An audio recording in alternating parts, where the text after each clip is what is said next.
uncover the real and change your mind.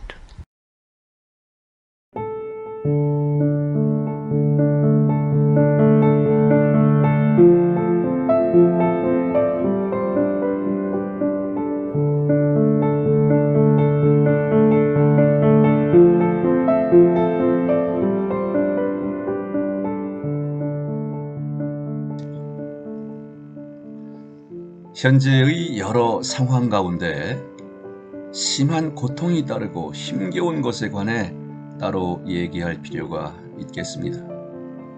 예를 들어 견디기 힘든 병고 혹은 갖가지 형태의 속박이나 제한 혹은 배 골고 추위에 떠는 등 순전히 육체적인 결핍 같은 상황 말이죠. 이런 상황에서는 승복이며 양보를 어떻게 실행하고 실천하나요? 이야말로 불가능해 보이는 때가 더러 있습니다. 하지만 설령 그렇게 보일지는 몰라도 실제로는 승복이 어떤 종류의 것이든 고통을 완화하는 유일한 방법입니다. 그렇지 않고서는 고통이 더 커지기만 해요. 지금 순간에 연결하는 자체가 이미 고통을 변환하고 승화시킨다는 뜻입니다. 질병을 예로 들어볼까요? 만약 병에 걸려 아프다면 마인드는 우리 내면에서 질병이라는 개념을 만들어냅니다. 난 이러이러한 병에 걸렸어 하는 개념이 우리 의식을 점령하고 마인드와 감정을 다 차지하면서 사람을 온통 집어삼킬 수 있습니다. 그리고 건강치 못한 증상을 구체적으로 감지하여 다루는 것이 아니라 마인드에 있는 질병이라는 개념만 상대한다는 것을 우리는 알아차리지도 못해요. 그러고는 이 병은 감당하기가 힘들겠어 하고 지레짐작하기 일쑤입니다. 달리 표현하자면 있는 그대로 현실을 대하는 것이 아니라 마인드가 비현실적으로 과장한 관념에 끌려가는 겁니다. 그러면서도 그렇다는 사실을 알지도 못해요. 하지만 지금 순간으로 옮겨가면 마인드에 있는 이 과장된 개념이 사라집니다. 이제는 질병이라는 무섭고 두려운 관념이 아니라 이 순간에 나타나는 구체적인 느낌을, 증상을 들여다보고 다룰 수 있습니다. 예를 들면 통증이나 열이나 쇠약함, 경직 같은 증상만 상대하게 됩니다. 그렇게 하면 아픈 상태에서 벗어나기가 훨씬 더 쉬워지지 않겠습니까? 이제는 무슨 질병 극복이라는 상당히 거창하고 포괄적이며 어쩌면 힘에 부칠지도 모를 목표를 잡지 않습니다. 그 대신 더 한정되고 구체적이고 지엽적인 과제를 대하는 것이니 질병 전반이 아니라 특정 순간에 나타나는 증세와 징후를 다루게 되므로 더 쉬워집니다. 특정한 순간에 나타나는 징후에 대처하는 방법을 찾으면서 질병 자체를 어떻게든 완화할 수 있어요. 물론 단계적으로 진행해야겠지요. 질병을 단번에 없애려 들 것이 아니라 지금 구체적으로 필요한 조치를 취하면서 서서히 퇴치하는 겁니다. 이렇게 하는 것이 질병을 한 방에 물리치려고 들기보다 더 쉽지 않겠어요?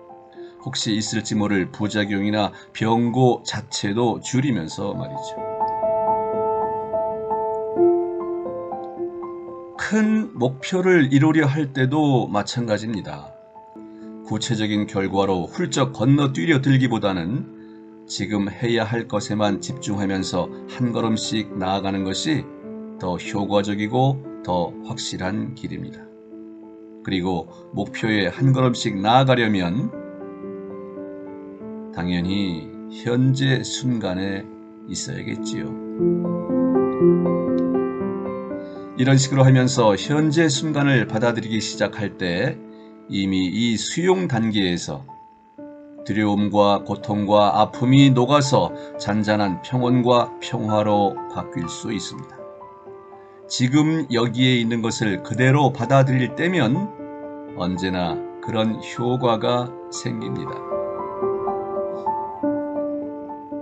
혹시 뭔가를 해볼 수조차 없는 상황에 놓였다 하더라도, 혹시 무기력하고 고립무원의 처지에 있다 하더라도, 혹시 뭔가를 바꾸거나 고통을 밀어낼 방법이 없다 하더라도,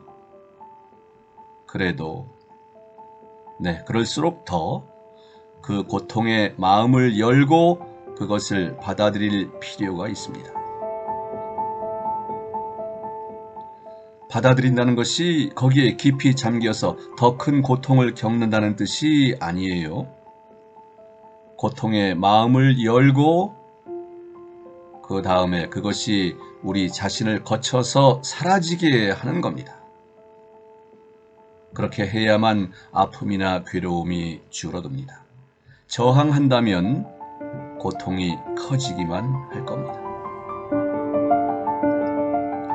만약 상황이 매우 절망적이라면 고통을 통해서 깨달음이 올 수 있다는 점도 기억해 두십시오. 이건 기독교에서 말하는 십자가의 길과 비슷한 개념이에요. 그래요, 이건 힘겨운 길입니다. 하지만 이건 강인한 사람들의 길입니다. 만약 이 길이 우리한테 주어졌다면 이건 곧 우리가 해낼 수 있다는 뜻입니다. 이 길을 의연하게 받아들이고 따라야 하겠습니다. 만약 고통을 완전히 이겨낼 수 없다면 평온과 평화나 특별한 내면의 빛으로 바꾸기만 해도 됩니다. 이 빛은 삶과 자기 운명이 아무리 힘겨워도 그걸 있는 그대로 받아들이는 사람들한테만 있는 것입니다.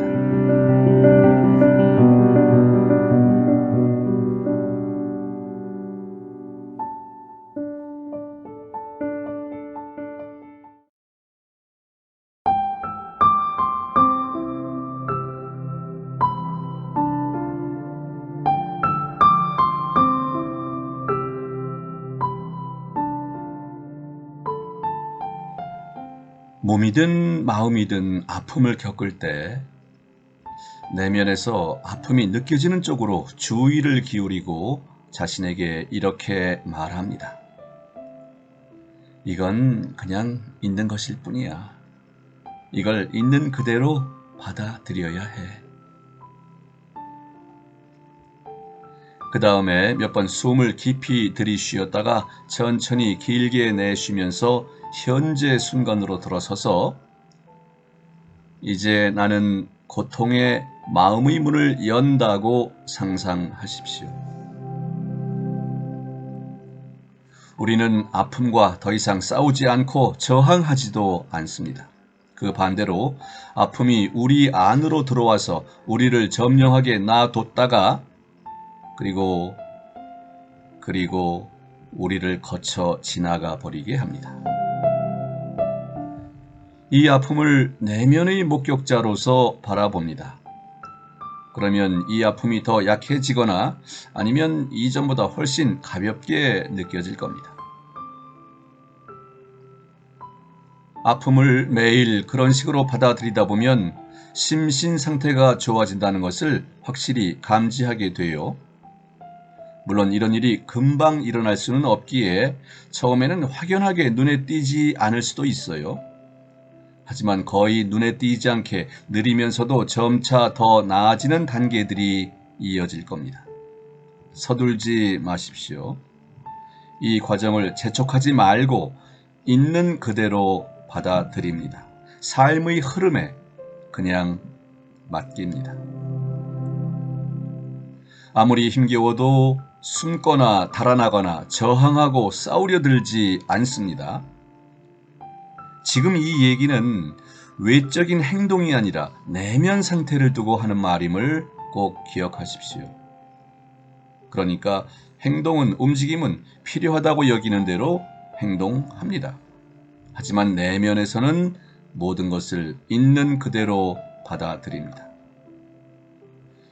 이것만 제대로 할 수 있게 된다면 아무리 큰 고통이라도 그 바닥에는 기쁨이 있음을 느낄 겁니다.